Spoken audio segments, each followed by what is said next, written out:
चलो स्टार्ट करते हैं अब अपन। टॉपिक का नाम है इलेक्ट्रोस्टैटिक्स एंड ग्रेविटेशन। तो बच्चों ये वाला जो टॉपिक है इलेक्ट्रोस्टैटिक्स एंड ग्रेविटेशन, ये आईटी जेई और जेई मेंस दोनों के हिसाब से इंपॉर्टेंट टॉपिक है। 3 क्वेश्चन इसमें ऑन एन एवरेज आते हैं, 2 इलेक्ट्रोस्टैटिक्स से और 1 ग्रेविटेशन से। कभी वो ग्रेविटेशन का रेशियो भी बढ़ा देते हैं। एक बार ऐसा भी हुआ है कि जेई एडवांस में तीनों सवाल जो है उन्होंने ग्रेविटेशन से पूछे, इलेक्ट्रोस्टैटिक्स से नहीं पूछे। लेकिन अधिकतर बार जो है वो 2 क्वेश्चन इलेक्ट्रोस्टैटिक्स से और 1 क्वेश्चन ग्रेविटेशन से ऑन एन एवरेज पूछ रहे होते हैं। इसमें कुछ जरूरी फॉर्मूले हैं जैसे सॉलिड स्फीयर वगैरह, उन पर हमें ज्यादा ध्यान देना होता है। जैसे अगर आप सवाल देखें इलेक्ट्रोस्टैटिक्स के एक्सरसाइज 3 जैसे अपन शीट में लास्ट 10 ईयर के क्वेश्चंस देते हैं, तो उसमें अगर आप क्वेश्चंस देखेंगे तो उसमें आपको मैक्सिमम क्वेश्चन सॉलिड स्फीयर का electric field inside and outside, उसी में चार्ज डेंसिटी का variation that is rho equal to rho naught r, rho equal to rho naught r square, इस तरह वाले क्वेश्चन आपको मिलेंगे। उसके बाद मैक्सिमम सवाल आपको मिलेंगे फ्लक्स के और कंडक्टर के। तो फ्लक्स, कंडक्टर और सॉलिड स्फीयर के कारण जो वेरिएशन है इलेक्ट्रिक फील्ड और पोटेंशियल का इनसाइड एंड आउटसाइड, ये इसके मोस्ट इंपोर्टेंट टॉपिक हैं। और इसी के जस्ट बाद जो हम ग्रेविटेशन चैप्टर पढ़ेंगे उसमें हम अर्थ की ही बात कर रहे होते हैं, तो वहां भी हम सॉलिड स्फीयर की ही बात करेंगे। तो वहां भी सॉलिड स्फीयर इंपॉर्टेंट टॉपिक है। और उसके अलावा एक एक्स्ट्रा इंपॉर्टेंट टॉपिक जो वहां पर है वो है satellite and double star system. तो ये कुछ टॉपिक्स हैं अपने सामने। और अब शुरू करते हैं अपन इलेक्ट्रोस्टैटिक्स को। तो इसमें जो है अपन मैक्सिमम फॉर्मूला रिवाइज कर रहे होंगे, क्योंकि लगभग 24 क्लास का यानी लगभग 36 आवर की क्लास का पार्ट अपन लगभग 50 मिनट में पढ़ेंगे। तो इसमें बहुत सारी बातें कवर करना पॉसिबल नहीं है, तो जो भी जरूरी बातें हैं वो आपके सामने लाई जाएंगी और क्विकली रिवीजन कराया जाएगा। तो देखें, शुरू करते हैं अपन इलेक्ट्रोस्टैटिक्स का। और शुरू में प्रॉपर्टीज ऑफ चार्ज में, प्रॉपर्टीज ऑफ चार्ज में सबसे जरूरी प्रॉपर्टी यह है कि चार्ज इज इनवेरिएंट, यानी चार्ज जो है वो फ्रेम पर डिपेंड नहीं करता है। तो चार्ज को आप चाहे किसी लिफ्ट में ले जाओ, किसी सैटेलाइट में ले जाओ, कहीं भी ले जाओ, अगर 1 कूलाम चार्ज है तो उसको मेजर करेंगे तो वो 1 कूलाम चार्ज ही आ रहा होगा। इस पर एक बार सवाल आया कि मिलिकन ऑयल ड्रॉप एक्सपेरिमेंट से क्यू को मेजर किया गया, अर्थ पर उसकी वैल्यू जो है अगर 1 कूलाम के बराबर है तो मून पर उसकी वैल्यू कितनी आएगी। अब कई लोगों ने जैसे मिलिकन ऑयल ड्रॉप एक्सपेरिमेंट नहीं सुना हो, लेकिन अगर ये पता हो कि चार्ज फ्रेम पर डिपेंड ही नहीं करता है तो आप उसे वहां जाकर भी मेजर करेंगे तो भी वो 1 कूलाम के बराबर ही आ रहा होगा। तो ये कुछ प्रॉपर्टीज हैं। इसके बाद कुलाम्स लॉ के बारे में आपको ध्यान रखना है कि ये पॉइंट चार्ज के लिए ही वैलिड है, यानी 2 पॉइंट चार्ज अगर एक दूसरे से कुछ सेपरेशन पर हो तभी इस फॉर्मूले का हमें यूज करना है। कभी अगर एक्सटेंडेड ऑब्जेक्ट आ जाए तो फिर हम पॉइंट चार्ज एलिमेंट लेकर के आंसर निकालते हैं। कुछ चीजों के तो हम फॉर्मूले बना लेते हैं और कुछ चीजों को हम जो है सीधा ही यूज कर रहे होते हैं। तो जैसे अपन एक सवाल देखें कि एक थिन स्ट्रेट रोड है ये वाली, और इस रोड से कुछ डिस्टेंस ए पर एक चार्ज क्यू रखा हुआ है। अब इस पर अपन सीधे ही कुलाम्स लॉ के q in q two upon r square नहीं लगा सकते कि भाई सेंटर ऑफ मास ले लिया, सेंटर ऑफ मास की तरह से सेंटर ऑफ चार्ज ले लिया और इससे आंसर निकाल लिया। ऐसा नहीं कर सकते, हमें इसमें एलिमेंट लेकर के आंसर निकालना होगा। तो किस तरह करेंगे बच्चों ये सवाल, यहाँ क्यू से एक्स डिस्टेंस पर जाकर के डीएक्स विड्थ का एलिमेंट ले लेंगे। तो इस क्यू से एक्स डिस्टेंस पर गए अपन और डीएक्स विड्थ का एलिमेंट लिया। तो इसमें एक बार पेन ले लेता हूं मैं।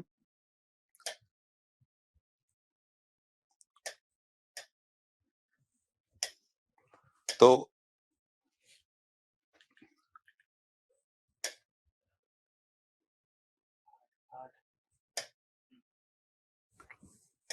देखो बच्चों, ये जो है यहां से अपन ने एक्स डिस्टेंस पर जाकर के डीएक्स विड्थ का एलिमेंट लिया और इस डीएक्स विड्थ के एलिमेंट पर जो चार्ज आएगा वो कितना है बच्चों, डी क्यू। अब इस डी क्यू के कारण इस पर लगने वाला जो फोर्स है उसका नाम हो गया क्या, डीएफ।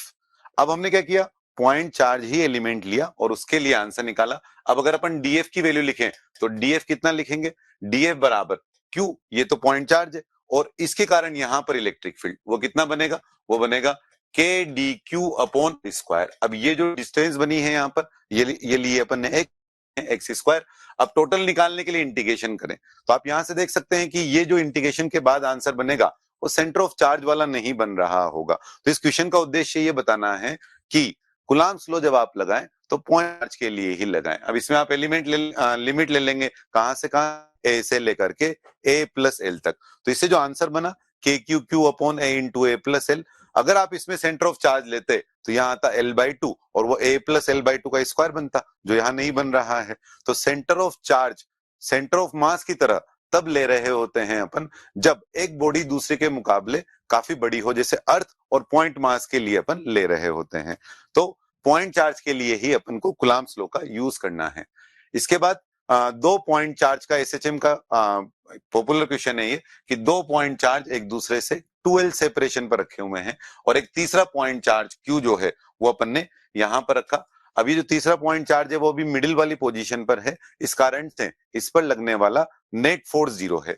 अब अगर अपन इसको स्लाइटली सा डिस्प्लेस कर दिया x एक तरफ, तो क्या ये एसएचएम करेगा, ये हम जानना चाहते हैं। तो जब हमने इसको x डिस्प्लेस कर दिया तो एक तरफ से इसकी सेपरेशन हो गई L प्लस एक्स और दूसरी तरफ से सेपरेशन हो गई इसकी L माइनस एक्स। अब जिसके पास में आया है ये उससे फोर्स ज्यादा लग रहा होगा, तो मान लो मैं इसको F2 नाम दूं और ये दूसरे वाले कारण जो फोर्स लग रहा होगा मान लो मैं उसको F1 नाम दूं। तो इस तरह से F2 और F1 का नेट निकालें अपन, तो F2 कितना बनेगा के Q Q upon L minus x का स्क्वायर और F1 कितना बनेगा के Q Q upon L plus x का स्क्वायर। इसको अपन ने सोल्व किया तो यहां से जो फोर्स का एक्सप्रेशन बना वो ये वाला बना।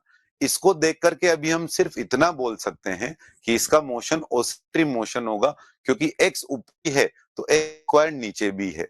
एसएचएम होने के लिए फोर्स x के प्रोपोर्शनल होना चाहिए, जबकि यहाँ x स्क्वायर नीचे भी है। तो जब आप इसको यहाँ खींचकर छोड़ोगे तो इधर आएगा, फिर वापस वेलोसिटी गेन कर चुका होगा तब इधर की तरफ जाएगा, फिर वापस मिडिल पोजीशन पर आएगा, फिर इधर आएगा। इस तरह से इसका आना जाना लगा रहेगा, यानी ये ऑसिलेटरी मोशन कर रहा होगा। लेकिन हम उसे एसएचएम तभी बोलेंगे जब फोर्स x के प्रोपोर्शनल आए। अब यहां पर आप देखें कि अगर अपन कंडीशन ले लें कि x जो है वो L के मुकाबले बहुत छोटा है, तो उस वाली स्थिति में क्या होगा, ये वाला जो x स्क्वायर है इसको हम नेग्लेक्ट कर सकते हैं और फिर ऊपर सिर्फ ये वाला x बचा रह जाएगा और हम बोल पाएंगे कि ये एसएचएम हो रहा है। और फिर हम टाइम पीरियड का फॉर्मूला यूज कर लेंगे 2π√m/k। इसके बाद कुछ बेसिक फॉर्मूले हैं, जैसे पॉइंट चार्ज के लिए formula k q upon r square, vector form में लिखना चाहें अगर आप तो k q upon r square into r के। उसके बाद सारे फॉर्मूले को एक टेबल में लिख लिया है, तो आप उसको रिवाइज कर सकते हैं कि जैसे पॉइंट चार्ज का अपने लिखा ऐसे ही वायर के लिए 2k lambda by r into r के। उसके बाद इनफाइनाइट नॉन कंडक्टिंग शीट के लिए सिग्मा बाय 2 एप्सिलॉन 0। और यूनिफॉर्म इलेक्ट्रिक फील्ड प्रोड्यूस अगर हमको करना है तो उसके लिए हमारे पास क्या सोर्स है, एकमात्र लॉन्ग शीट। इसके बाद नेक्स्ट है यूनिफॉर्मली चार्ज रिंग, इसके एक्सिस पर इलेक्ट्रिक फील्ड का फॉर्मूला वो है के q x upon r square plus x square की पावर 3/2। ये बिल्कुल फॉर्मूला बेस्ड ही पोर्शन है शुरू वाला, इसमें बस आपको वैल्यू डालनी है और अपने आप आंसर आ रहा होगा। इसमें अगर अपन जानना चाहें, ग्राफ बनाना चाहें, तो मैक्सिमम इलेक्ट्रिक फील्ड डिफरेंशिएट करके जब जीरो करते हैं तो r/√2 आता है। x जीरो डालेंगे तो आप सेंटर पर होंगे, सेंटर पर इलेक्ट्रिक फील्ड की वैल्यू 0। x इनफाइनाइट डालेंगे तो वहां पर इलेक्ट्रिक फील्ड 0। वैसे भी किसी भी चार्ज से बहुत दूर वाली वैल्यू अगर आप देखेंगे तो बहुत दूर पर तो कोई इफेक्ट उसका आना भी नहीं है, तो इनफाइनाइट पर भी 0, सेंटर पर भी 0 और r/√2 पर इसकी वैल्यू मैक्सिमम आ रही होगी। इसके बाद इनफाइनाइट लॉन्ग कंडक्टिंग शीट साथ में ही देखें अगर अपन तो सिग्मा बाय एप्सिलॉन 0 जो है वो इसका इलेक्ट्रिक फील्ड का फॉर्मूला है कंडक्टिंग शीट के लिए। उसके बाद होलो स्फीयर की बात करें अगर अपन तो होलो स्फीयर के लिए क्या फॉर्मूला है, होलो स्फीयर के लिए फॉर्मूला है के क्यू अपॉन आर स्क्वायर बाहर वाले पॉइंट के लिए और इनसाइड वाले पॉइंट के लिए ई की वैल्यू 0। अच्छा आप इसमें ध्यान दें तो मैंने हेडिंग में यहां लिखा हुआ है यूनिफॉर्मली चार्ज होलो कंडक्टिंग, यानी कंडक्टिंग के लिए क्यों, क्योंकि जो भी सारा चार्ज सरफेस पर होगा। उसके अलावा नॉन कंडक्टिंग होलो स्फीयर हो चाहे नॉन कंडक्टिंग, सिर्फ सरफेस ही तो है उसके पास।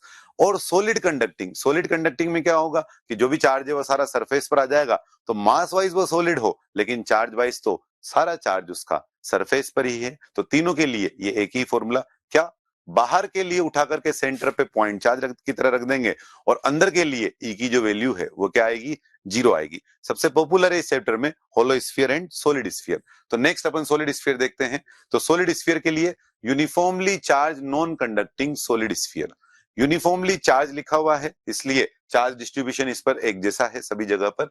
और अगर अपन इलेक्ट्रिक फील्ड की बात करें तो बाहर वाले पॉइंट के लिए क्या है, बाहर वाले पॉइंट के लिए इसे उठा करके सेंटर पर रख दो, पॉइंट चार्ज की तरह यह हो जाएगा के क्यू अपॉन आर स्क्वायर। तो बाहर वाले पॉइंट के लिए होलो स्फीयर और सॉलिड स्फीयर का आंसर एक जैसा, तो आपको सिर्फ इनसाइड वाला याद करना रह गया। होलो के लिए तो वो इनसाइड 0 है, तो आपको सिर्फ सॉलिड के इनसाइड वाला एक ही याद करना रह गया, सॉलिड के इनसाइड। क्या है सॉलिड के इनसाइड वाला फॉर्मूला, वो है के Q small R upon capital R Q. Rho के फॉर्म में क्या है, rho R upon 3 epsilon 0। Most important part है ये सॉलिड स्फीयर के कारण इलेक्ट्रिक फील्ड का फॉर्मूला। और इसके बाद इस पर एक क्वेश्चन देखें। जैसे मान लो एक होलो स्फीयर है, एक पॉइंट चार्ज है, और हमसे पूछा कि बताओ इस होलो स्फीयर ने इस पॉइंट चार्ज पर फोर्स कितना लगाया, या इस पॉइंट चार्ज ने होलो स्फीयर पर कितना लगाया। तो हम क्या बोल सकते हैं कि होलो स्फीयर के बाहर वाले पॉइंट के लिए होलो स्फीयर को उठा करके आप सेंटर पर रख दो, वो एक पॉइंट चार्ज की तरह बिहेव करेगा। दो पॉइंट चार्ज के बीच लगने वाला फोर्स हम लिख सकते हैं, और फिर एक्शन रिएक्शन से हम ये बता सकते हैं कि पॉइंट चार्ज के कारण स्फीयर पर फोर्स कितना लगा। और इसके बाद आते हैं अपन इस चैप्टर के सबसे इंपॉर्टेंट क्वेश्चन पर, या सॉलिड स्फीयर के सबसे इंपॉर्टेंट क्वेश्चन पर। यह है केवीटी वाला क्वेश्चन। इसमें क्या है, इसमें अपन ने एक सॉलिड स्फीयर लिया और इसमें इनसाइड में केवी बना दी। अभी जो केवीटी बनाई है अपन ने इनसाइड में, उसमें एक पॉइंट सेलेक्ट किया ए, और इस ए पॉइंट पर हमें इलेक्ट्रिक फील्ड की कैलकुलेशन करनी है। अब ये जो P है ये इसका सेंटर और O इसका सेंटर। किस तरह से करते हैं इस तरह के सवालों को, इसमें अपन क्या करते हैं कि इसको अपन प्लस रो से भर दें और माइनस रो से खाली कर दें।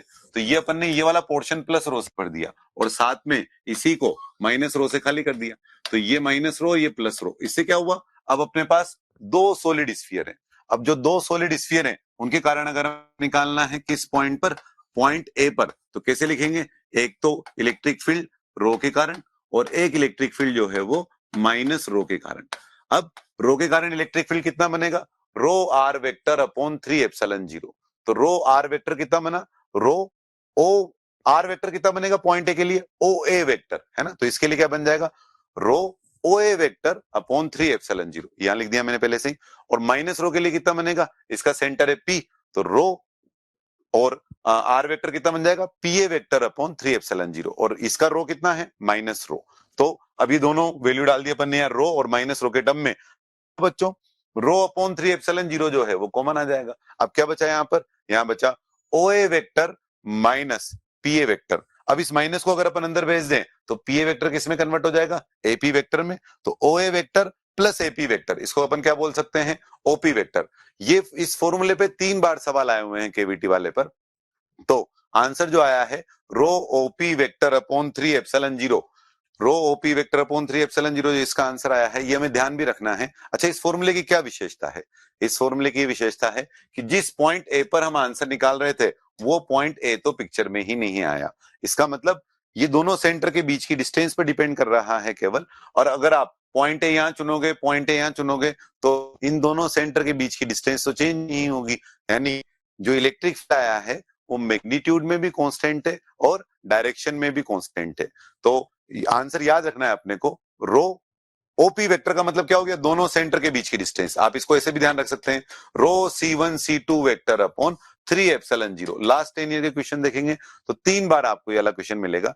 तो क्या आंसर याद रखा आपने, एक तो नॉन जीरो कांस्टेंट आया है, ये एक बार ऐसा पूछा कि किस तरह की वैल्यू है, तो नॉन जीरो कांस्टेंट, और एक उस पॉइंट ए की केवीटी में लोकेशन कहां है उस पर डिपेंड नहीं कर रहा है। तो आप बोल सकते हैं सीधा आंसर रो C1 C2 vector upon 3 epsilon 0। दूसरा एक और पॉपुलर सवाल जो इसमें है सॉलिड स्फीयर में, वो है अगर चार्ज वेरी करे आर के साथ, जैसे रो बराबर रो नोट आर वाला मैंने यहाँ एग्जांपल लिया हुआ है, रो बराबर रो नोट आर स्क्वायर, कभी रो वर्सेज आर का ग्राफ दे देते हैं, वो वाला क्वेश्चन। तो इसमें क्या है कि अगर चार्ज डेंसिटी इस तरह से वेरी कर रही है, rho equal to rho naught into R, तो यहां से rho equal to rho naught into R, यानी वेरिएशन हो रहा है रो का, तो क्या हम सीधा फॉर्मूला यूज कर सकते हैं, नहीं।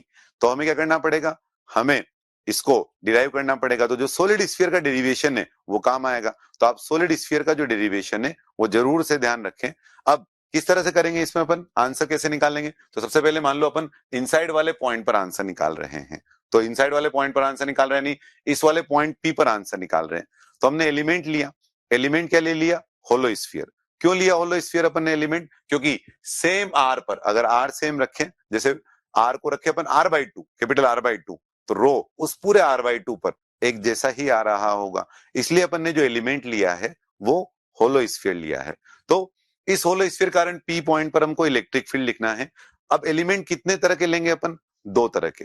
दो तरह के एलिमेंट क्यों लेंगे, कुछ एलिमेंट के लिए पी पॉइंट बाहर है और कुछ एलिमेंट ऐसे होंगे जैसे ये वाला एलिमेंट, उसके लिए पॉइंट पी इनसाइड है।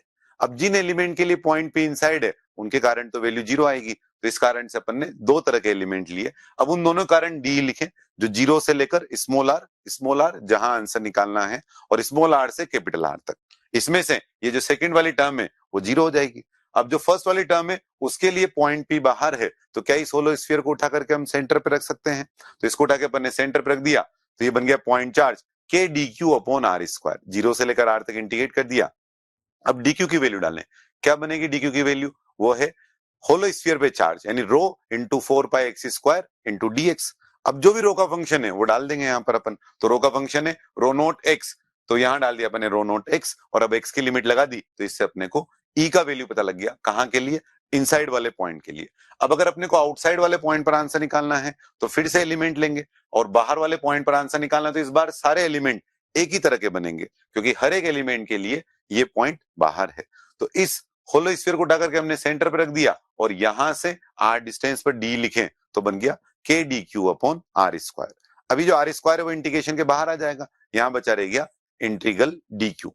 इंटीग्रल डी क्यू को वापिस अपने लिख दिया rho into 4πx² into dx, रो को लिख दिया रो नोट एक्स, और उसको हमने इंटीग्रेट कर दिया। तो ये दो बहुत पॉपुलर क्वेश्चन है सॉलिड स्फीयर के लिए, इनको आप जरूर से ध्यान से रिवाइज करें। यहां तक हुआ इलेक्ट्रिक फील्ड। अब नेक्स्ट टर्म पर आते हैं अपन, वो है इलेक्ट्रिक पोटेंशियल। इलेक्ट्रिक पोटेंशियल किस तरह से डिफाइंड है? ये इस तरह से डिफाइंड है कि किसी सोर्स चार्ज के कारण, कोई सोर्स चार्ज है मान लो अपने पास, तो सोर्स चार्ज के कारण किसी पॉइंट पी का पोटेंशियल अगर हमें लिखना है तो इनफाइनाइट से उस पॉइंट पी तक यूनिट पॉजिटिव चार्ज को स्लोली लाने में एक्सटर्नल एजेंट द्वारा जो वर्क डन किया गया वो उस पॉइंट पी का पोटेंशियल है। तो एक्सटर्नल एजेंट के टर्म में जब लिखेंगे तो यहां पर स्लोली लिखने का जरूर ध्यान रखना है। एक बार एक सवाल आया जिसमें मल्टीपल चॉइस क्वेश्चन था, जिसमें उन्होंने सारी लाइन लिखी कि एक कूलम्ब चार्ज को इनफाइनाइट से पॉइंट पी तक लाने में जो वर्क डन है वो 1 इंटू वीपी के बराबर होगा, that is Q into VP. तो वो लाइन ट्रू इसलिए नहीं थी कि उन्होंने एक्सटर्नल एजेंट का वर्क डन तो पूछा लेकिन स्लोली वर्ड उसमें यूज नहीं किया। तो आपको ध्यान देना है कि इन टर्म्स ऑफ एक्सटर्नल जब लिखेंगे तब स्लोली यानी डेल्टा के जीरो लिखा होना चाहिए, और नेक्स्ट कंजर्वेटिव फोर्स के टर्म में लिखें तो वहां पर डेल्टा के जीरो की जरूरत नहीं है, क्योंकि हम स्लोली लाएं चाहे फास्टली लाएं कंजर्वेटिव फोर्स का वर्क डन तो वैसा का वैसा ही रहता है, तो यहां पर डेल्टा के जीरो की रिक्वायरमेंट नहीं है। अब यहां से क्यू को उधर की तरफ भेजें अगर आप, तो कभी अगर आपसे पूछा जाए work done by external agent from infinite to p, तो वहां पर क्या लिखेंगे आप? क्यू इंटू वीपी के बराबर। ये अपन ने पोटेंशियल की डेफिनेशन देखी। अब हमारे सामने जो क्वेश्चन आएंगे उन्हें हम कैसे करेंगे? तो पोटेंशियल के सवाल जो हैं कुछ फॉर्मूले याद कर लेंगे पहले अपन, जैसे पॉइंट चार्ज रिंग वगैरह। अब खूब सारे पॉइंट चार्ज आए तो फिर हम उसको इंटीग्रेट नहीं करेंगे, सीधा ही फॉर्मूला यूज करेंगे v1 plus v2 plus v3। मान लो कोई रोड आ गई अपने सामने की, एक रोड है, उसके कारण पॉइंट ए पर पोटेंशियल बता रहे हैं, तो फिर उसमें हम क्या करेंगे? ये खूब सारे पॉइंट चार्ज का कलेक्शन है, तो इसमें एक पॉइंट चार्ज के कारण अपन यहाँ पर पोटेंशियल लिखेंगे। जैसे मान लो ये रोड है, इसका चार्ज q और लेंथ l है, तो इस पर चार्ज बना dx, तो इसके कारण अगर अपन dv लिखें तो कितना बन जाएगा? k dq upon x। अब k dq अपॉन x में dq की वैल्यू क्या लिखोगे? ये हो जाएगा q by l into dx, और टोटल मिलाकर इंटीग्रेट कर देंगे। तो हर बार हमें e डॉट dr से आंसर नहीं निकालना है, कभी हमें इंटीग्रल dv से आसान पड़ेगा तो उससे भी हम आंसर निकाल सकते हैं। और ये बड़ी ही इंपॉर्टेंट प्रॉपर्टी है जो आपको ध्यान रखनी है कि in the direction of electric field potential decreases. कई बार हम मैग्नीट्यूड पहले निकाल लेते हैं और साइन अलग से डिसाइड करते हैं, तो ये लाइन वहां पर बहुत काम आती है अपने। इसके बाद फिर से पोटेंशियल के कुछ फॉर्मूले हैं जो क्विकली रिवाइज कर सकते हैं अपन यहाँ पे। पॉइंट चार्ज का आप सबको पता है के क्यू बाई आर। अब नेक्स्ट रिंग के कारण लिखेंगे अपन, तो पोटेंशियल में यूनिफॉर्म और नॉन यूनिफॉर्म चार्ज डिस्ट्रीब्यूशन दोनों के लिए फॉर्मूला एक जैसा ही है। तो क्या आंसर है? Formula k q upon under root of r square plus x square. Centre पे निकालना है तो एक्स की वैल्यू 0 डाल सकते हैं, बाकी एक्सिस के लिए k q upon root r square plus x square. और इसके बाद यूनिफॉर्मली चार्ज होलो स्फीयर की बात करें अगर अपन, तो यूनिफॉर्मली चार्ज होलो स्फीयर के लिए क्या फॉर्मूला? बाहर वाले पॉइंट के लिए उठा के सेंटर पे रख दो, और अंदर वाले पॉइंट का ध्यान रखना है आपको। अंदर वाले पॉइंट का क्या आंसर बनेगा? अंदर वाले पॉइंट का आंसर जो है, अंदर वही पोटेंशियल होता है जो होलो स्फीयर के सरफेस पर होता है। ऐसा क्यों? होलो स्फीयर में अगर हमें अंदर वाले पॉइंट का पोटेंशियल लिखना है तो अंदर वाले पॉइंट पर इलेक्ट्रिक फील्ड की वैल्यू क्या है? 0। अब इनफाइनाइट से सरफेस तक जब आ रहे होंगे तब तो हमें इलेक्ट्रिक फील्ड के अगेंस्ट वर्क डन करना पड़ेगा, लेकिन एक बार जब हम सरफेस पर आ गए तो उसके बाद जब हम अंदर जा रहे होंगे तो इलेक्ट्रिक फील्ड ही नहीं है, तो कोई अगेंस्ट में वर्क डन ही नहीं करना पड़ेगा। तो जो सरफेस का पोटेंशियल वही अंदर के किसी भी पॉइंट का पोटेंशियल। तो क्या याद रखोगे? होलो स्फीयर के अंदर वही पोटेंशियल होता है जो उसकी सरफेस पर होता है, यानी कितना? के क्यू बाय आर। इसके बाद सबसे important part, that is solid sphere. तो सॉलिड स्फीयर के लिए बात करें अगर अपन, तो सॉलिड स्फीयर के लिए पोटेंशियल का फॉर्मूला बाहर वाला आपको याद रहता ही है, क्योंकि बाहर वाले पॉइंट के लिए उठाकर सेंटर पे रख दिया, लेकिन इनसाइड वाले पॉइंट का ध्यान रखना है आपको। क्या है इनसाइड वाले पॉइंट का फॉर्मूला? ये है KQ/2R³ 3R² माइनस R²। ये सबसे इंपॉर्टेंट फॉर्मूला है इस चैप्टर के लिए, इससे काफी ज्यादा सवाल जो है वो पूछे जाते हैं। रो के टर्म में आपको ध्यान रखने की जरूरत नहीं है, जरूरत पड़ने पर हम कन्वर्ट कर लेंगे इसको, लेकिन क्यू के टर्म में जरूर से याद रखें KQ/2R³ 3R² minus small R²।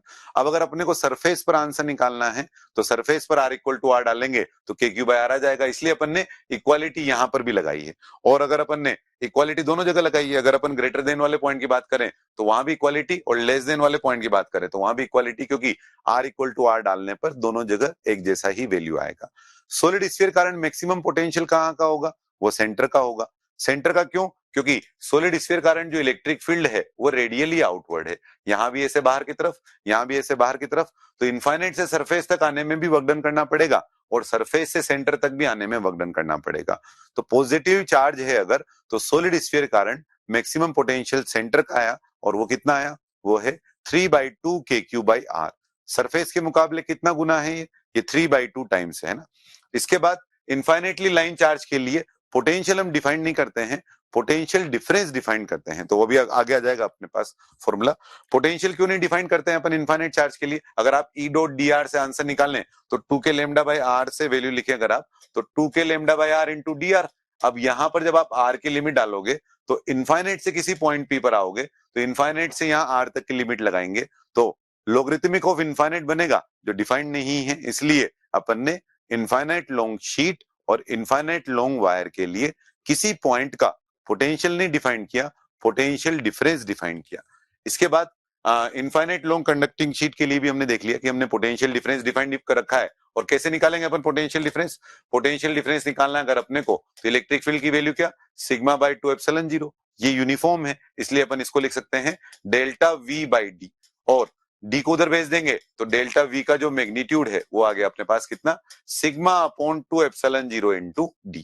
यह है अपने पास मैग्नीट्यूड। अब अगर आपको साइन भी डिफाइन करना है तो साइन कैसे डिफाइन करेंगे? इसके कारण इलेक्ट्रिक फील्ड की डायरेक्शन है ये वाली।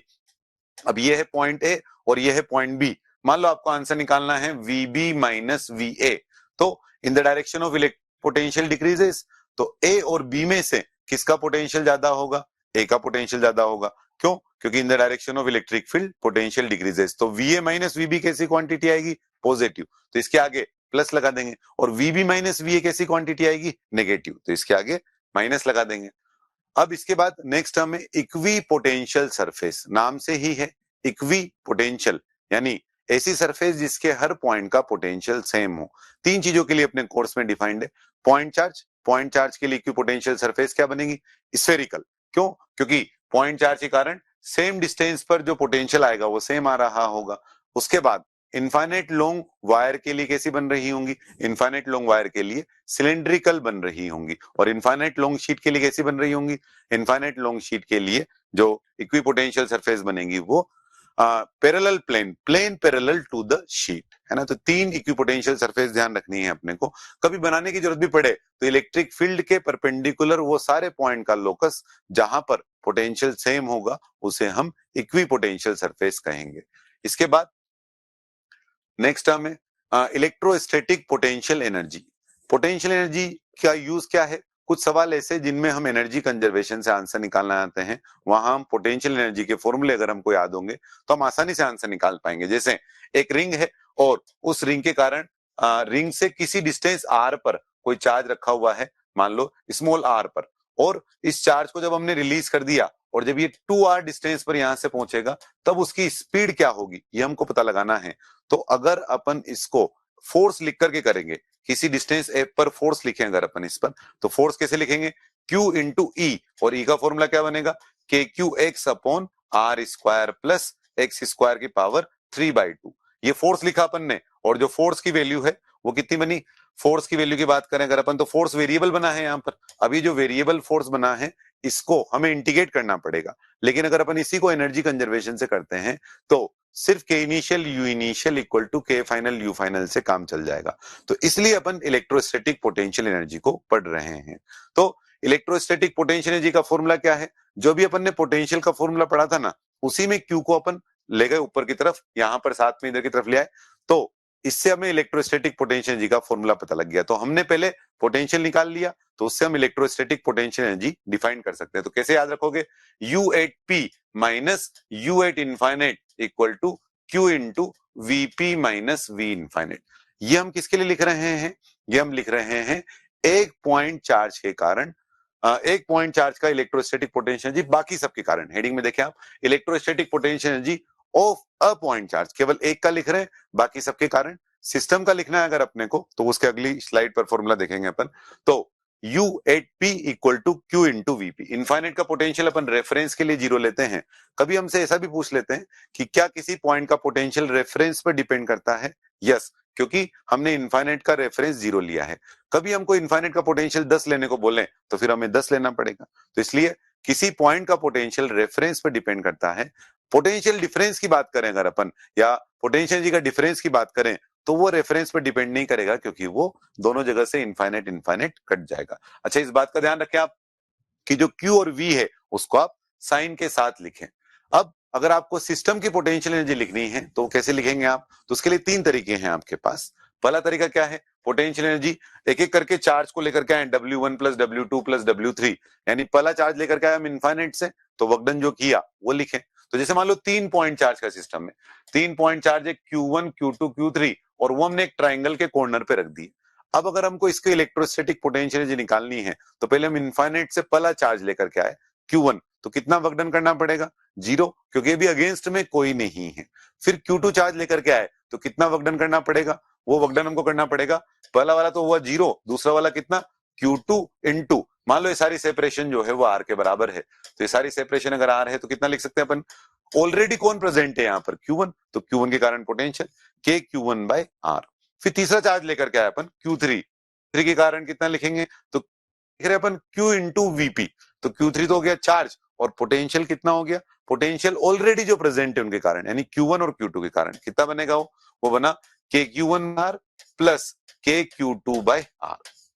इस तरह से अपन ने W1 W2 W3 से इसकी टोटल पोटेंशियल एनर्जी लिखी। लेकिन इस तरह से हम सवाल को नहीं करेंगे, इससे थोड़ा बड़ा पड़ेगा। उसकी जगह इसी से हमने क्या पता लगाया कि ये जो टर्म लिखी हुई है यहाँ पर, ये है U12, यानी 1 और 2 के बीच की इंटरेक्शन एनर्जी। ये वाली है U13, 1 और 3 के बीच की इंटरेक्शन एनर्जी, और ये वाला है U23, 2 और 3 के बीच की इंटरेक्शन एनर्जी। तो इस तरह से जो है इलेक्ट्रोस्टैटिक पोटेंशियल एनर्जी लिख रहे होंगे अपन। सवाल जब भी सामने आएगा तो W1 plus W2 plus W3 की जगह sum of all interaction potential energy, सभी इंटरेक्शन पोटेंशियल एनर्जी का summation such that no term get repeat, कोई भी टर्म जो है वो रिपीट नहीं हो रही हो। तो इस मेथड का यूज करेंगे अपन क्वेश्चन करने के दौरान। इससे हमें जरूर पता लगा कि नंबर ऑफ टर्म्स कितनी आएगी। देखो बच्चों, पहला चार्ज जब आप लेकर के आए थे तो 0 टर्म आई थी, क्योंकि अगेंस्ट में कोई था नहीं। दूसरा चार्ज जब लेकर के आए तो ऑलरेडी एक चार्ज प्रेजेंट था, तो एक टर्म आई, तो इसमें आई 0, इसमें आई 1, तीसरा लाएंगे तो ऑलरेडी 2 प्रेजेंट है, तो इन सबका समेशन करें अगर अपन 0 प्लस 1 प्लस 2 प्लस 3, तो मैथमेटिक्स वाइज आप जानते हैं कि it is equal to NN minus 1/2, यानी NC2।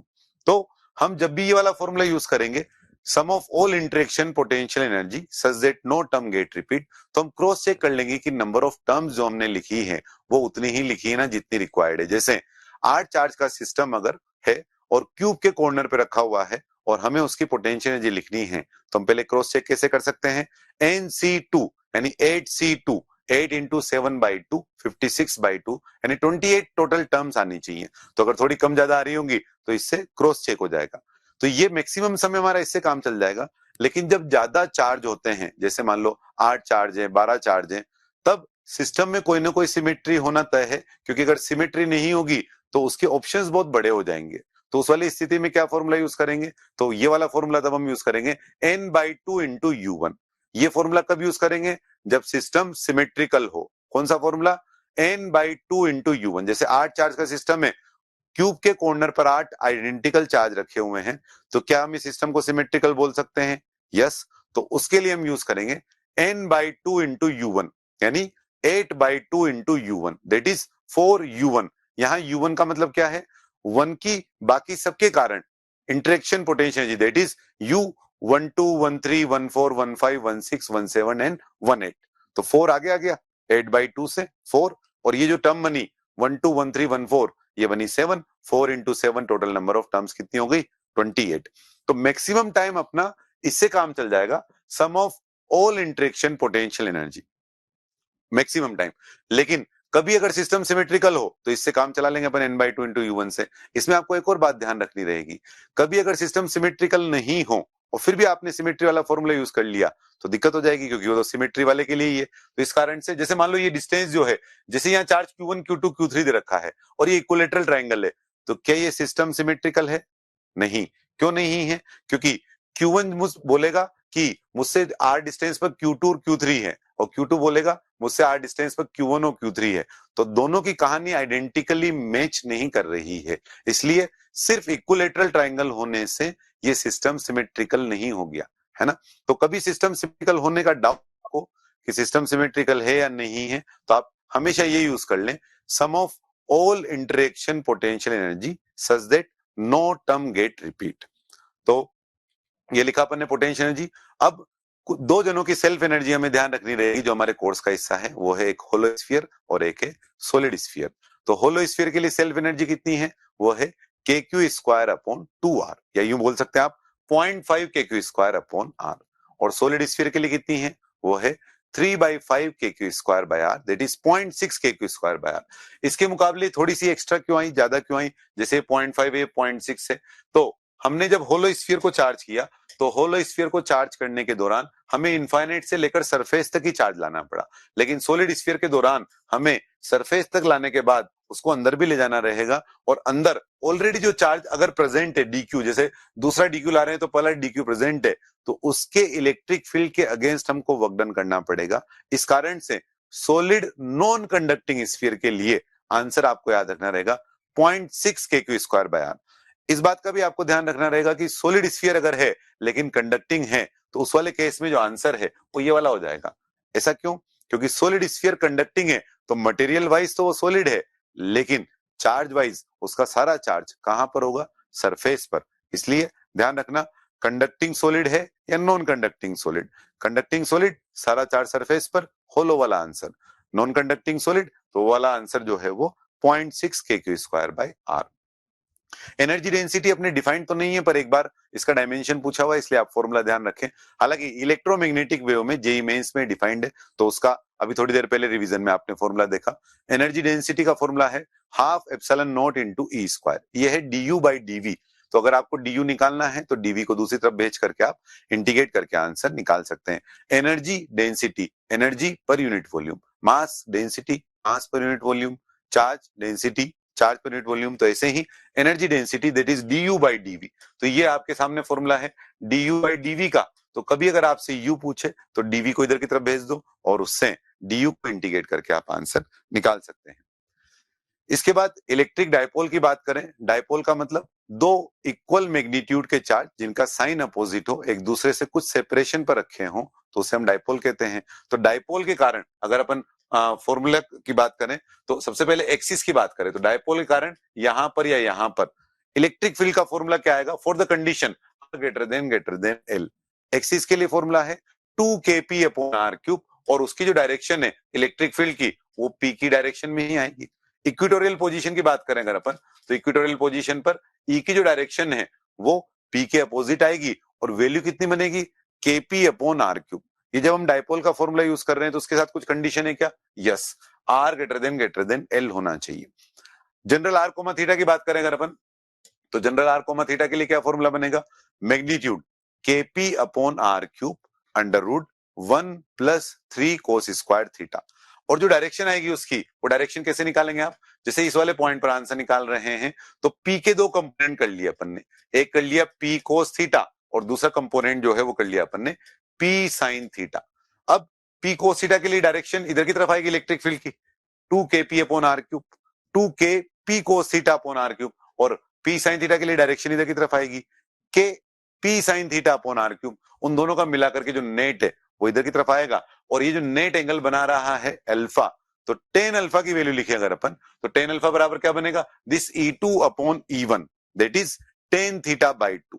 और ये एंगल थीटा है और है, तो P का E नेट के साथ एंगल कितना बनेगा? ये थीटा, और ये वाला अल्फा, तो एंगल कितना हो गया, थीटा प्लस अल्फा। तो आपको इस बात का ध्यान रखना है कि कभी जरूरत पड़े तो हम डायपोल का कंपोनेंट कर सकते हैं। इसका फॉर्मूला हमने डिराइव कंपोनेंट करके ही निकाला है। फिर किस तरह के सवालों में इसकी जरूरत पड़ेगी अपने को, तो जैसे मान लो कि 4 डायपोल दे रखे हैं अपने को, और वो चारों डायपोल जो हैं वो स्क्वायर के ऊपर दे रखे हैं अपने को। तो जैसे मान लो कि ये एक स्क्वायर है अपने पास, और इस स्क्वायर पर डायपोल है, यहाँ पर एक डायपोल, यहाँ पर है एक डायपोल, यहाँ पर है एक डायपोल, इधर नीचे की तरफ है एक डायपोल, इधर की तरफ है, और इस वाले पॉइंट पर हमको इलेक्ट्रिक फील्ड निकालना है। तो हम क्या करेंगे, ये जो डायपोल है इसका कंपोनेंट कर लेंगे, एक इस तरफ और एक इसके परपेंडिकुलर। अब मान लो ये वाला, ये स्क्वायर था तो ये वाला एंगल 45 डिग्री हो गया, तो यहाँ P का ये वाला कंपोनेंट कितना बनेगा, P cos 45, यानी P/√2। उसी कारण इलेक्ट्रिक फील्ड बना देंगे यहाँ पर इस तरफ। और जो P sin 45 है, ये वाला P है, इधर वाला जो बना है ये P sin 45, उसके लिए इधर की तरफ बन जाएगा कितना, KP/√2 अपॉन R3। तो इन दोनों कारण वैल्यू लिख दी। अब इसको E के टर्म में भी नाम दे सकते हो कि अगर ये 2E है तो ये वाला E हो गया। अब ऐसे ही इसका कंपोनेंट कर लो, तो एक कंपोनेंट बना इधर की तरफ और दूसरा कंपोनेंट बना इधर की तरफ, तो इसी कारण इधर वाला कितना बन जाएगा, ये बन जाएगा 2E, और इधर वाला कंपोनेंट जो बनेगा इधर की तरफ वो बनेगा कितना, E। ऐसे हर एक के लिए आप कंपोनेंट करके और नेट 2E और E के टर्म में लिख करके रिजल्टेंट इलेक्ट्रिक फील्ड निकाल सकते हैं। तो ज्यादा डायपोल होने पर आप चाहें तो E का, P का कंपोनेंट कर सकते हैं R के अलोंग और R के परपेंडिकुलर, यानी एक्सिस और इक्वेटोरियल लाइन वाला फॉर्मूला आप यूज कर सकते हैं। इसके बाद इसी शॉर्ट डायपोल के लिए पोटेंशियल की बात करें अगर अपन, तो पोटेंशियल का फॉर्मूला क्या बनेगा, तो पोटेंशियल का फॉर्मूला इसी डायपोल के कारण इस पॉइंट ए पर देखें अगर अपन, तो बन जाएगा Kp अपॉन आर स्क्वायर। मैंने पॉइंट ए क्यों बोला, पूरा एक्सिस क्यों नहीं बोला, अगर आप बी पॉइंट पर देखें तो ये minus Kp upon r square बनेगा। तो जनरल फॉर्मूला आप ध्यान रख सकते हैं Kp cos theta upon r square, और ये हो गया general formula Kp cos theta upon r square. और अगर वेक्टर फॉर्म में लिखें तो बन जाएगा K P vector dot R vector upon R cube. तो डायपोल के कुछ फॉर्मूले हैं। और इसके बाद डायपोल को अगर एक्सटर्नल फील्ड में रखें तो अपने कोर्स में डिफाइंड है यूनिफॉर्म फील्ड में रखना।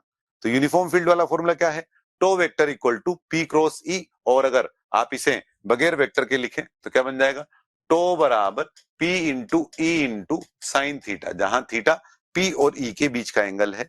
और ये P क्रॉस E क्या रिप्रेजेंट करता है कि डायपोल अपने आप को E की डायरेक्शन में लाने की कोशिश करता है। यानी अगर आप डायपोल को रिलीज कर दें इलेक्ट्रिक फील्ड में, ये है जैसे मान लो इलेक्ट्रिक फील्ड, और डायपोल को आपने रिलीज किया किसी एंगल थीटा पर, जैसे मान लो 60 डिग्री पर, तो इस पर जो टॉर्क लगेगा वो इस P को E की डायरेक्शन में लेकर के आएगा, यानी इधर। और यहाँ आते आते ये ओमेगा गेन कर लेगा, तो ये 60 डिग्री से रिलीज किया तो 60 से 0 पर आएगा, 0 से 60 इधर, फिर वापिस से लोड करके आएगा। तो इस तरह से इसका ओसिलेटरी मोशन हो रहा होगा। इसको क्या हम एसएचएम बोल सकते हैं, नहीं, क्योंकि अभी ये टॉर्क 60 डिग्री एंगल होने पर साइन थीटा के प्रोपोर्शनल हो रहा है, और एसएचएम होने के लिए इसको थीटा के प्रोपोर्शनल होना होगा। वो तभी होगा जब थीटा स्मॉल हो। तो अगर अपन इसको 1 डिग्री या 2 डिग्री से छोड़ते तब ये होता टो बराबर P इंटू थीटा, तब हम इसको एसएचएम बोल सकते थे। टो बराबर P इंटू थीटा बराबर आई अल्फा, वहां से अल्फा लिखते अपन P upon I into theta, वो बन जाता ओमेगा स्क्वायर इंटू थीटा, तो ओमेगा बन जाता कितना, रूट PE अपॉन आई। तो क्या ध्यान रखना है आपको कि अगर डायपोल एक्सटर्नल यूनिफॉर्म फील्ड में रखा है तो उस वाले केस में टॉर्क का फॉर्मूला P क्रॉस E, और पोटेंशियल एनर्जी का फॉर्मूला क्या बनेगा, वो है minus P vector dot E vector, यानी माइनस PE कोस थीटा। इसकी वैल्यू बन गई माइनस PE कोस थीटा। अच्छा बताओ, टॉर्क की मैक्सिमम वैल्यू क्या बनेगी, वो बनेगी PE, और टॉर्क की मिनिमम वैल्यू क्या बनेगी, वो बनेगी 0। क्या वो माइनस P बनेगी, नहीं, वेक्टर क्वांटिटी का मैक्सिमम वैल्यू या मिनिमम वैल्यू मैग्नीट्यूड के साथ देखा जाता है। ऐसे ही पोटेंशियल एनर्जी के लिए बताओ मैक्सिमम वैल्यू क्या बनेगी, वो बनेगी PE। मिनिमम वैल्यू क्या बनेगी, इस बार माइनस PE। वहां माइनस P नहीं बनी टॉर्क में, क्यों, क्योंकि मैग्नीट्यूड के साथ देखते हैं। और पोटेंशियल एनर्जी जो है उसकी वैल्यू साइन के साथ देखेंगे क्योंकि स्केलर क्वांटिटी है, तो ये हो गया माइनस। अच्छा, अब ये वाला हिस्सा अपने कोर्स में तो नहीं है, लेकिन आपको सवाल जरूर मिलेंगे इसमें, इवन जेई मेंस में भी मिलेंगे। कौन सा वाला हिस्सा, जब डायपोल नॉन यूनिफॉर्म फील्ड में रखा हुआ हो। तो एक डायपोल जो है वो नॉन यूनिफॉर्म फील्ड, यानी जैसे किसका, जैसे पॉइंट चार्ज के फील्ड में रखा हुआ है। एक पॉइंट चार्ज यहां पर है, यहां से R सेपरेशन पर एक डायपोल P रखा हुआ है, और इस पॉइंट चार्ज के कारण इस डायपोल पर लगने वाला फोर्स हमको पता लगाना है। तो एक केस के लिए हमको ये फॉर्मूला ध्यान रखना है कि अगर P और E एक दूसरे के पैरेलल हों, उस वाले केस के लिए अपन फॉर्मूला यूज कर सकते हैं P into D by D R. तो क्या लिखेंगे वैल्यू, टो बराबर P into D by D R of E। E क्या नहीं, पॉइंट चार्ज के कारण, तो पॉइंट चार्ज के कारण क्या फॉर्मूला बना, के क्यू अपॉन आर स्क्वायर। तो ये बन गया अपने पास टो फोर्स की वैल्यू, तो ये बन गया अपने पास फोर्स की वैल्यू F बराबर P into D by D R. अच्छा टॉर्क कितना बनेगा इसमें, तो टॉर्क की वैल्यू तो जीरो हो जाएगी, क्यों, क्योंकि दोनों फोर्स जो हैं वो दोनों फोर्स डायपोल के सेंटर से ही पास हो रहे होंगे। तो P D by D x वाला जो फॉर्मूला है उसके लिए क्या कंडीशन है कि P और E एक दूसरे के पैरेलल होने चाहिए, तब वाले केस के लिए हमने इसको डिराइव किया हुआ है। और नॉन यूनिफॉर्म फील्ड है तो ये वाला फॉर्मूला आया, यूनिफॉर्म में भी अगर आप ये वाला यूज कर लेंगे तो वहां D by D x zero हो जाएगा, तो फोर्स की जो वैल्यू है वो ऑटोमेटिकली जीरो आ जाएगी। ये थे डायपोल की कुछ फॉर्मूले। अब इसके बाद आते हैं अपन इलेक्ट्रिक लाइन ऑफ फोर्स पर। फ्लक्स की शुरुआत है ये।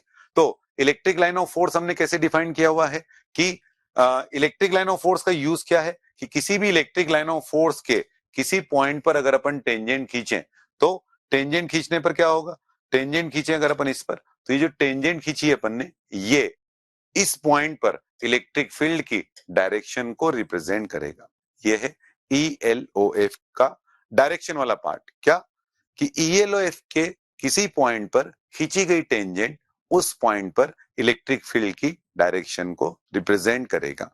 इसके बाद कुछ और प्रॉपर्टीज है, जैसे पॉइंट चार्ज की इलेक्ट्रिक लाइन ऑफ फोर्स कैसी होंगी, तो अगर आइसोलेटेड पॉइंट पॉजिटिव चार्ज है तो चार्ज से शुरू होंगी इनफाइनाइट पर खत्म होंगी, आइसोलेटेड पॉइंट नेगेटिव चार्ज है तो इनफाइनाइट से शुरू करके इस पॉइंट पर खत्म होंगी। उसके अलावा दो पॉइंट चार्ज है अगर, तो इसको हम बना भी सकते हैं, लेकिन अभी तो आपको ध्यान रखना है कि किस तरह की बन रही है।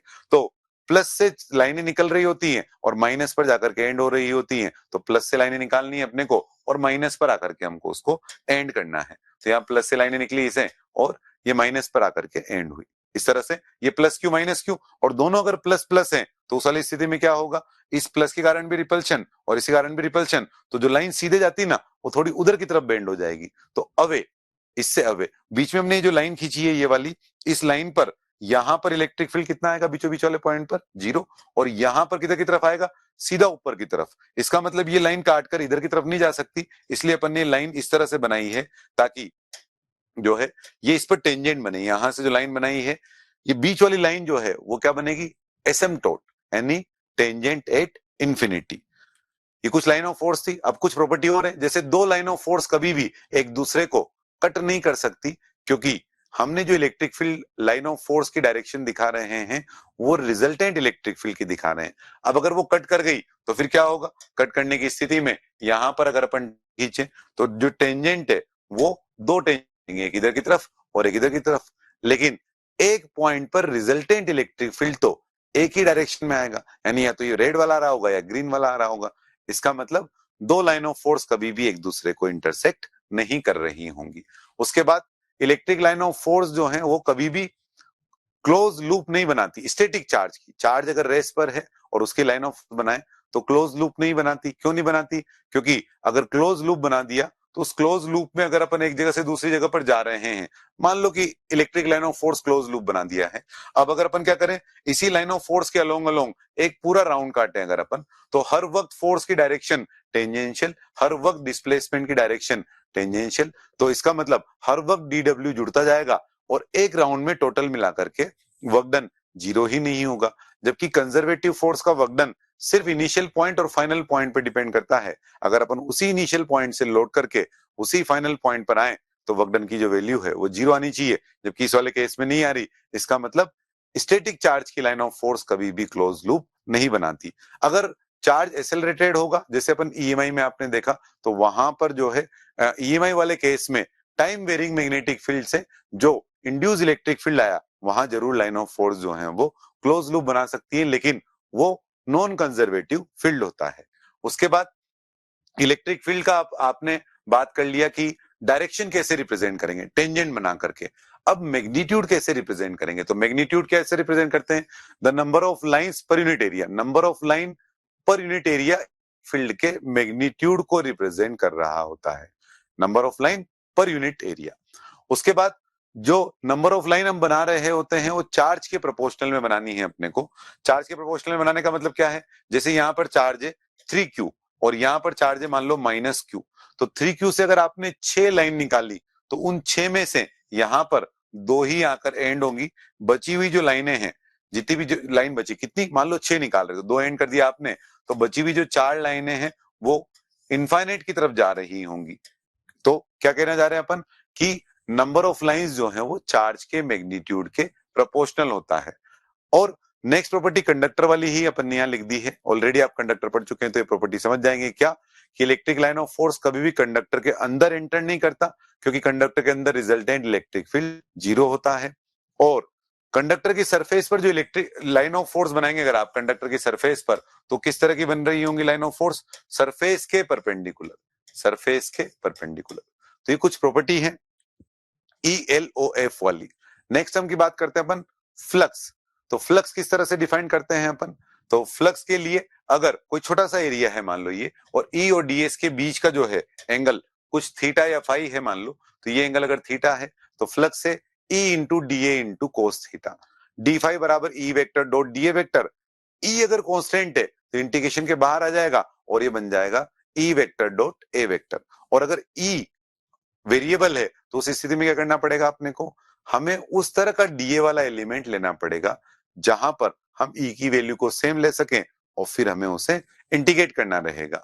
तो फ्लक्स का मतलब क्या होता है, number of line crossing the surface, surface को क्रॉस करके जाने वाली लाइनों की संख्या। जैसे एक बहुत पॉपुलर सवाल है कि एक स्क्वायर है और उस स्क्वायर के कॉर्नर पर एक पॉइंट चार्ज जो है वो रखा हुआ है मान लो यहाँ पर, तो इस पॉइंट चार्ज के कारण इस पॉइंट चार्ज की कितनी लाइनें इसको क्रॉस कर रही हैं, तो 0 लाइनें क्रॉस कर रही हैं क्योंकि इसके अलोंग जा रही हैं, बाहर से जा रही हैं, लेकिन इसको पार करके नहीं जा रही हैं।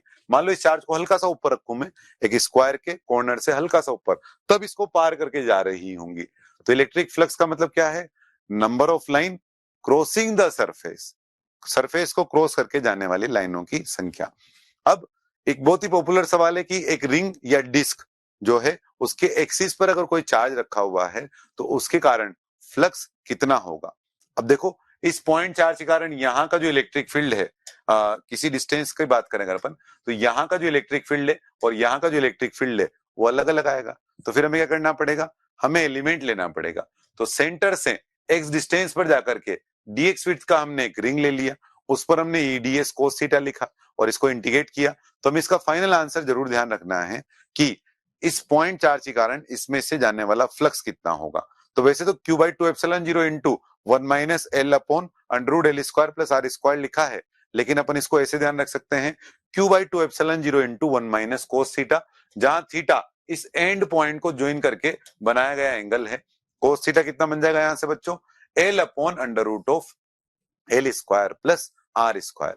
तो क्या आंसर याद रखना है, रिंग की एक्सिस पर अगर कोई पॉइंट चार्ज रखा हुआ है तो उस पॉइंट चार्ज के कारण उस रिंग में से जाने वाला फ्लक्स कितना, कितना Q/2 epsilon 0 into 1 minus cos theta. ये वाला फॉर्मूला जो है वो आपको याद रखना है। ये भी सवाल कम से कम 2 या 3 बार पिछले 10 साल में आपको मिल जाएगा। हम वहां इंटीग्रेट करने बैठेंगे तो टाइम लग जाएगा, सीधा ही आंसर याद रखेंगे Q/एप्सिलॉन 0 into 1 minus cos theta. Variable का केवल ये एक ही आंसर हमको याद रखना है फ्लक्स के लिए।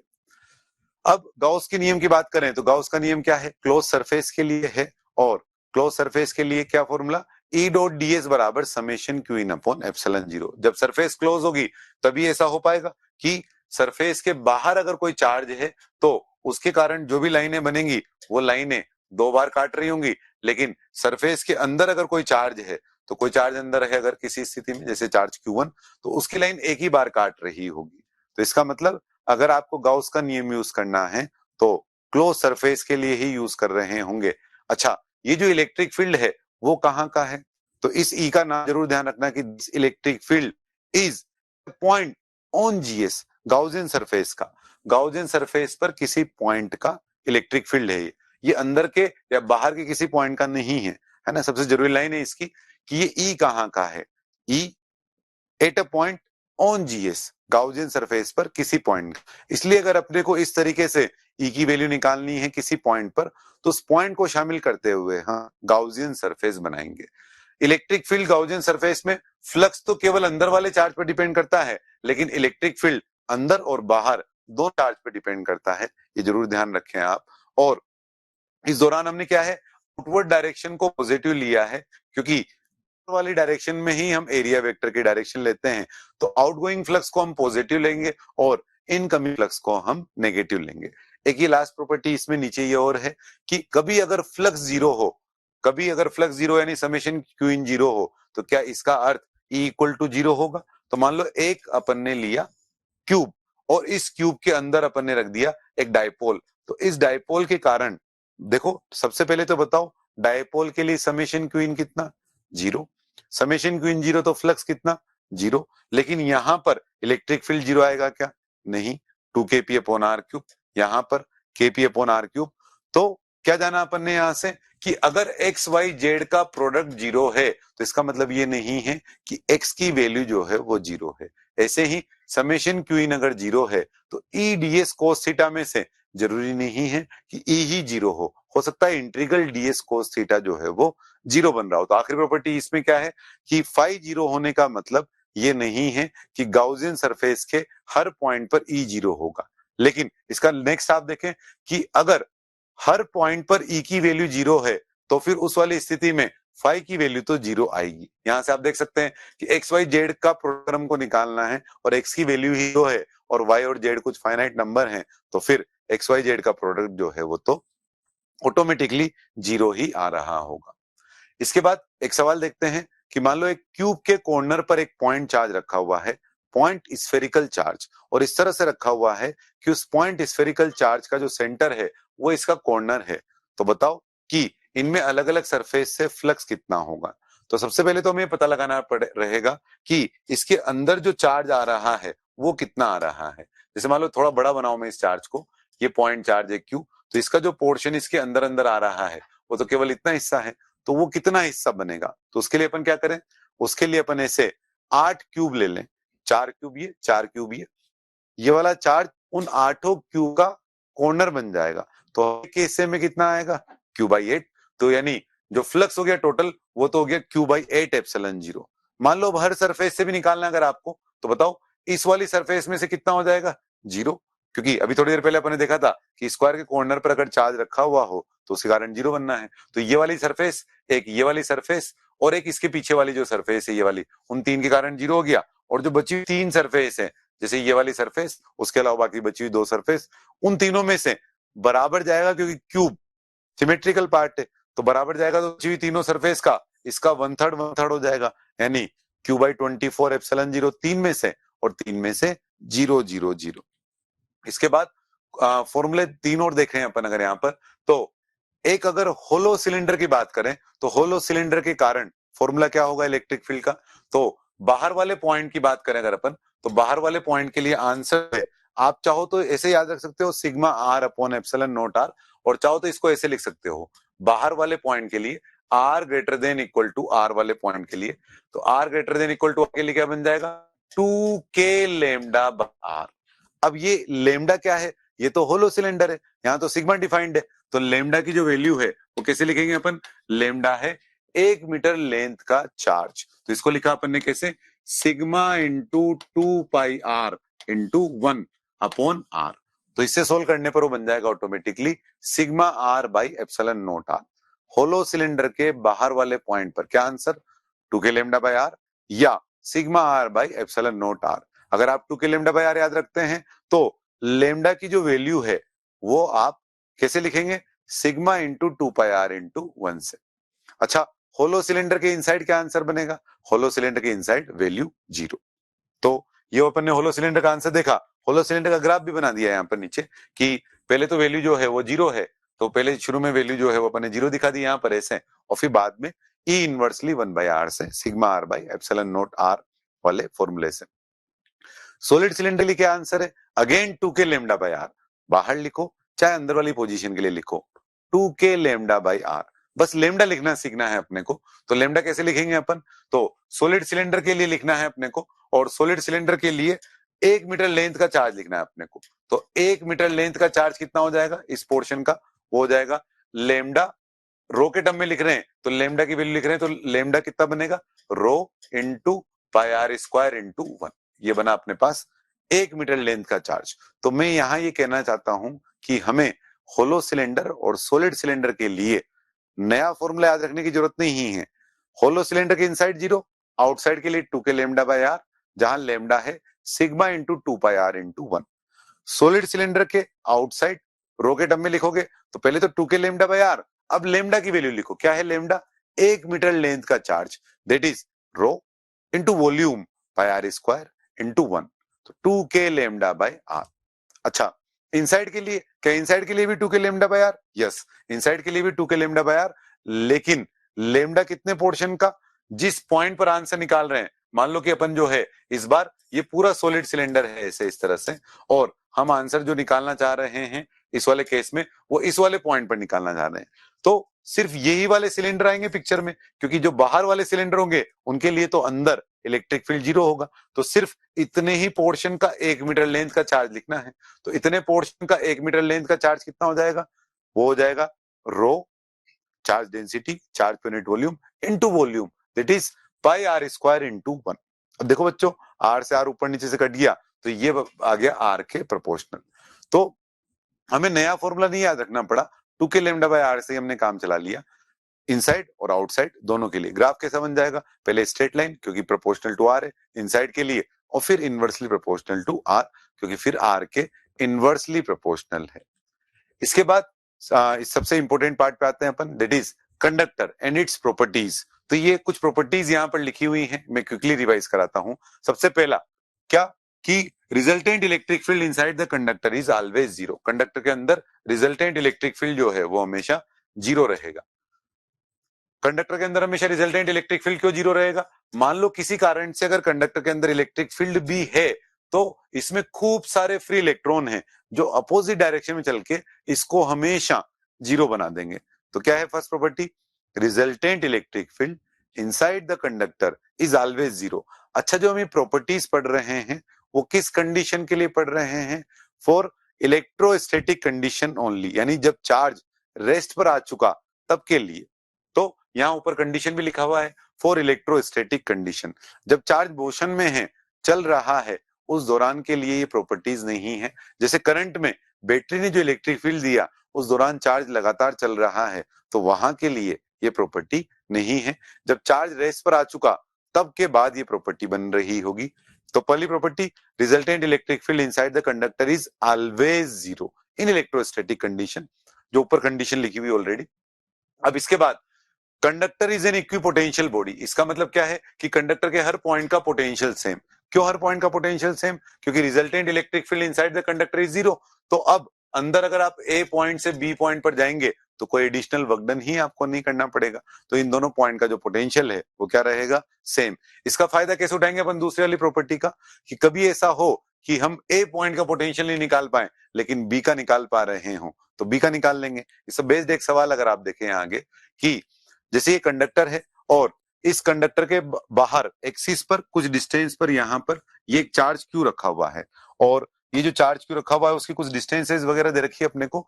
जैसे पी पॉइंट पर हमको पोटेंशियल लिखना है और पी से क्यू की डिस्टेंस जो है वो हमको एक्स दे रखी है। अब क्या हम डायरेक्टली पी पॉइंट का पोटेंशियल लिख पाएंगे, तो ये कंडक्टर है, कंडक्टर होने से क्या है, पास में अगर कोई चार्ज है तो एक इंड्यूस चार्ज भी आएगा, तो इंड्यूस चार्ज भी आएगा तो इस चार्ज के कारण, क्यू के कारण क्या होगा, यहाँ पर minus minus minus charge induce होगा और इधर की तरफ प्लस प्लस चार्ज इंड्यूस होगा। तो अगर अपन इस पॉइंट पी का पोटेंशियल लिखें तो इस माइनस और प्लस दोनों कारण हमको पोटेंशियल लिखना रहेगा। अब दोनों कारण पी का पोटेंशियल हम लिख नहीं पाएंगे, नॉन यूनिफॉर्मली चार्ज डिस्ट्रीब्यूटेड है यहाँ पर, जिसका हमको फंक्शन भी नहीं पता। लेकिन हम क्या कर सकते हैं, सेंटर का पोटेंशियल लिख दें। सेंटर का पोटेंशियल कैसे लिख पाएंगे, जो भी इंड्यूस चार्ज आया है वो आया तो सरफेस पर ही है, तो इस माइनस और प्लस का मिलाकर टोटल समेशन कितना है बताओ, वो है 0। क्यों, क्योंकि जितना माइनस आया उतना ही तो यहाँ प्लस आया होगा। तो सेंटर से डिस्टेंस जो है वो बराबर, तो अगर आप डीवी लिखें यहाँ पर तो डीवी बराबर क्या बनेगा, सिर्फ इंड्यूस चार्ज का वो बनेगा के d q upon capital are. सिर्फ इंड्यूस का देखें अगर अपन, तो ये जो आर है क्या वो इंटीग्रेशन के बाहर आ जाएगा, यस।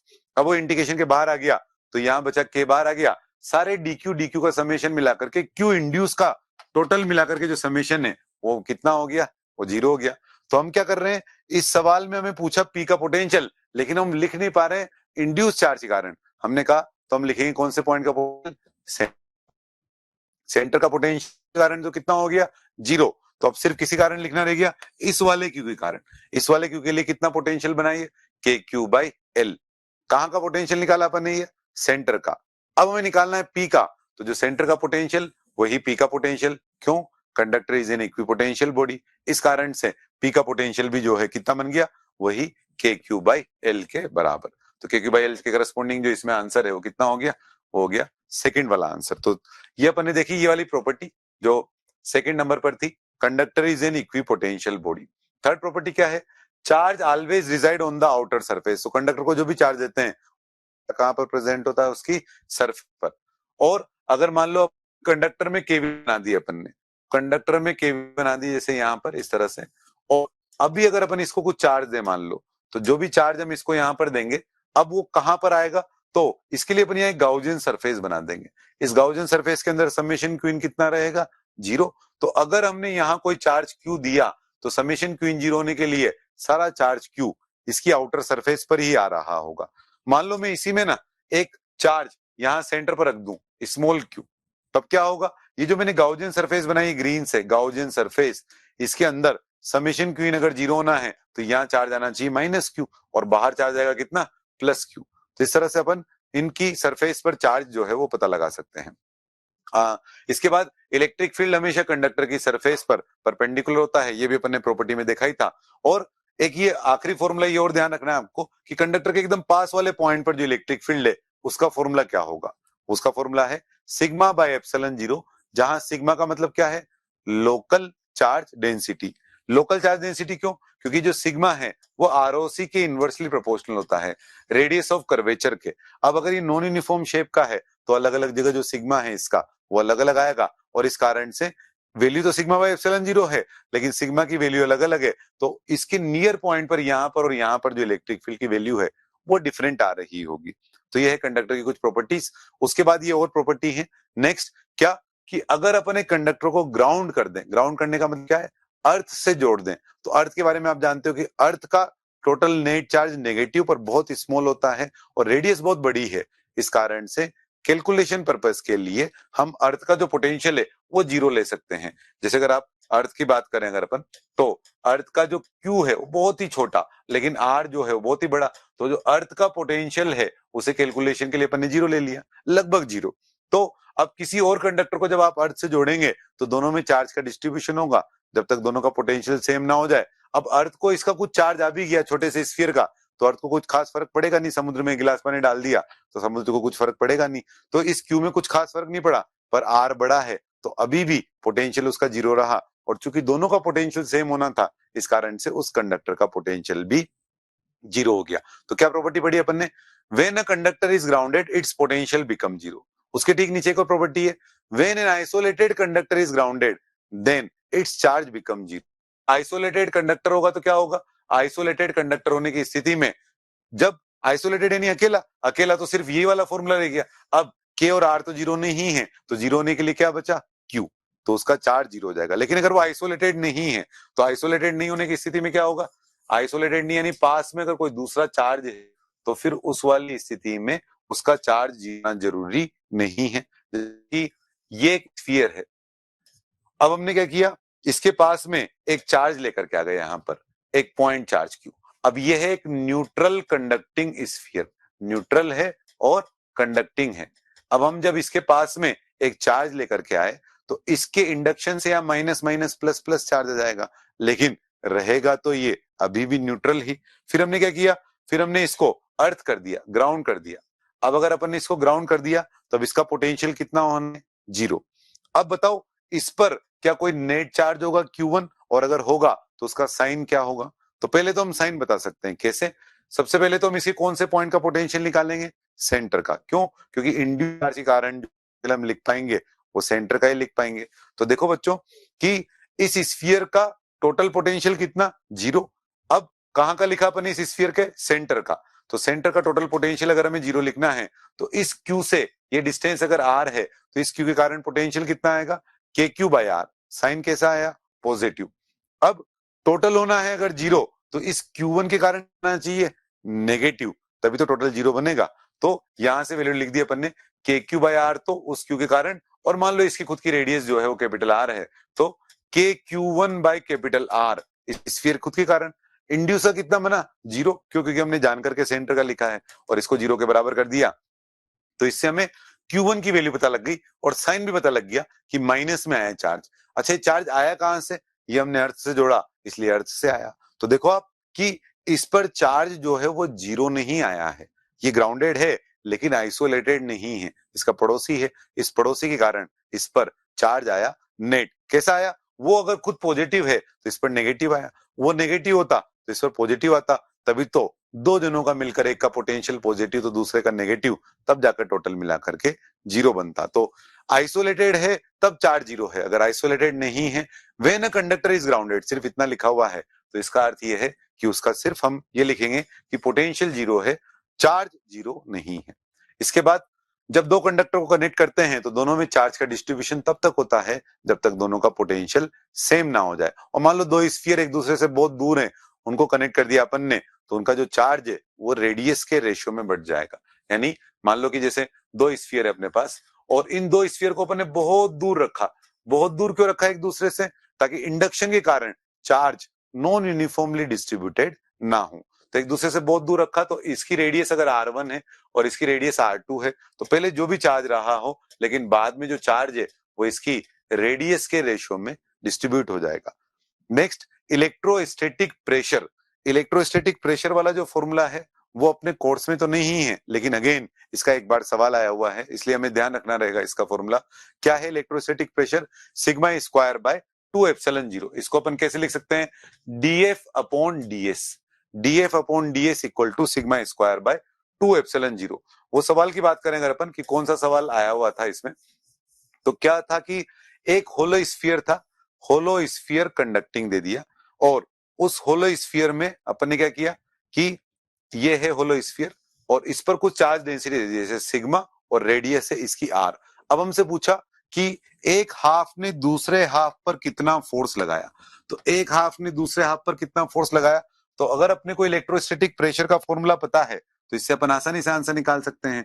सबसे पहले तो जो फोर्स लग रहा होगा वो किस तरह से लग रहा होगा, कंडक्टर है तो सारा फोर्स जो है वो रेडियली आउटवर्ड लग रहा होगा। तो ये जो डीएफ बना है, इन सभी डीएफ का वेक्टर एडिशन करें तो क्या बन जाएगा, डीएफ वेक्टर बराबर सिग्मा स्क्वायर बाय 2 एप्सिलॉन 0 और इनटू डीएस वेक्टर। टोटल निकाले तो इंटीग्रेशन करें। अब हमें इतने पोर्शन का डीएस वेक्टर लिखना है। अगर ये डीएस स्केलर होता तो इसको लिखते अपन 2 पाई r स्क्वायर, पर डीएस वेक्टर यानी डायरेक्शन के साथ, तो आधे पार्ट तो इसके कैंसिल हो जाएंगे और आधे पार्ट जुड़ेंगे, इसलिए कितना बनेगा, पाई r स्क्वायर। तो बन गया sigma square by 2 epsilon 0 into pi r square. तो उन्होंने पूछा था कि जो फोर्स आया है वो आर स्क्वायर के प्रोपोर्शनल है या आर के इनवर्सली प्रोपोर्शनल है, तो सिग्मा गिवन था इसलिए एफ आर स्क्वायर के प्रोपोर्शनल आया। मान लो क्यू गिवन होता तो सिग्मा को लिखते अपन Q/4 पाई r स्क्वायर और एक r की पावर 4 नीचे आती, तो उस वाले केस में ये आर स्क्वायर के इनवर्सली प्रोपोर्शनल बनता अगर Q दिया होता। अभी सिग्मा दिया था तो ये आर स्क्वायर के डायरेक्टली प्रोपोर्शनल बना। तो ये थी प्रॉपर्टीज कुछ कंडक्टर की। और इसके बाद जैसे ग्राउंड वाला सवाल देखे अपन कि दो स्फीयर है मान लो और हमें बोल दिया कि अगर अपन ने इसकी इनर शेल को ग्राउंड कर दिया तो इनर शेल को ग्राउंड करने वाली स्थिति में अब इस पर नया नेट चार्ज क्या होगा, तो पहले इस पे कुछ माइनस क्यू चार्ज था, अब अगर अपन इसको ग्राउंड कर दिया तो मान लो इस पर कुछ चार्ज आ गया नया x।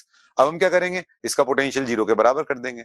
इसका चार्ज क्यों बदला, क्योंकि हमने इसको अर्थ से जोड़ दिया, तो इसका पोटेंशियल कितना बना, kx/r खुद के कारण, और इस वाले कारण कितना बनेगा, k3q/2r, जीरो के बराबर कर दिया, उससे हमें x की वैल्यू पता लग गई। तो जिसको हमने ग्राउंड किया है उसका पोटेंशियल हम कितना कर देंगे, जीरो।